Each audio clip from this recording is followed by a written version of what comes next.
सर्दियों के मौसम में एक बर्फीली रात क्रिसमस से पहले की सुबह थी। छोटे से गांव में सभी बच्चे क्रिसमस के दिन के लिए तैयार हो रहे थे। वे सब जानते थे कि सेंटा क्लॉस रात को उपहार लेकर आएंगे, लेकिन इस साल एक रहस्यमयी बात होने वाली थी। गांव के एक छोटे से घर में एक बच्ची थी जिसका नाम रिया था। रिया बहुत ही प्यारी और समझदार बच्ची थी, लेकिन इस बार वह बहुत घबराई हुई थी। उसे लगता था कि सेंटा क्लॉस इस बार उसका उपहार भूल जाएंगे। क्रिसमस की रात आई।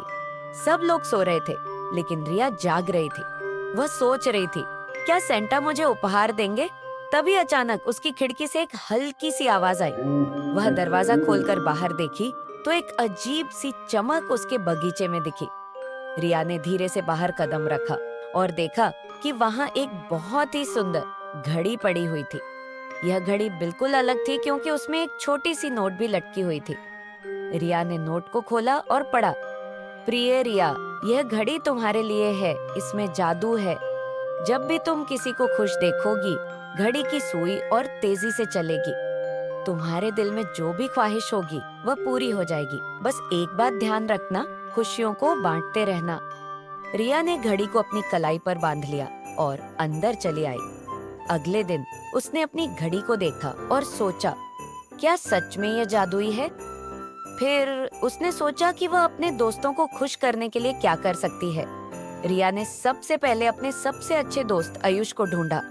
आयुष बहुत उदास था क्योंकि उसके पास नए कपड़े नहीं थे। रिया ने उसे अपने पुराने कपड़े दिए जो उसे बहुत अच्छे लगते थे। जैसे ही आयुष मुस्कुराया, घड़ी की सुई तेजी से घूमने लगी। रिया की आंखों में चमक आ गई। फिर रिया ने गांव के बाकी बच्चों को भी छोटी छोटी खुशियां देने की सोची। उसने सबके लिए मिठाइयाँ, खिलौने और रंग बिरंगे बैलून खरीदे। जैसे जैसे उसने खुशियां बांटी, घड़ी की सुई तेजी से चलने लगी। जब सारी खुशियां फैल गईं और सभी बच्चे मुस्कुरा रहे थे, तो रात के समय एक और जादुई दृश्य हुआ। रिया की घड़ी से हल्की सी रोशनी निकली और हवा में एक हल्की सी आवाज गूंजने लगी। तभी सामने एक विशाल घोड़े पर बैठा सेंटा क्लॉस आया। वह रिया के पास आया और मुस्कुराते हुए बोला, रिया, तुमने इस क्रिसमस को सच में खास बना दिया है। तुमने सभी के दिलों में खुशियां भर दी हैं। यही असली उपहार है।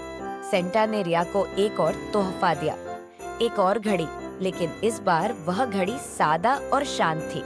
सेंटा ने कहा, यह घड़ी तुम्हारे दिल की आवाज को सुनने के लिए है। जब भी तुम अपनी घड़ी से खुशियां फैलाओगी, इस घड़ी की आवाज तुम्हें गाने लगेगी। रिया ने सेंटा क्लॉस का आभार माना और उसका धन्यवाद किया।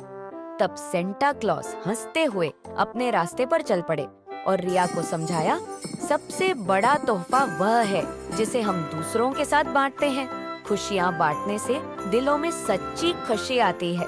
रिया ने यह समझ लिया कि असली क्रिसमस का जादू दिलों में बसी हुई खुशियों में है, और उसकी घड़ी अब हमेशा उसे याद दिलाती थी कि प्यार और खुशियां बांटने से ही दुनिया बेहतर बनती है।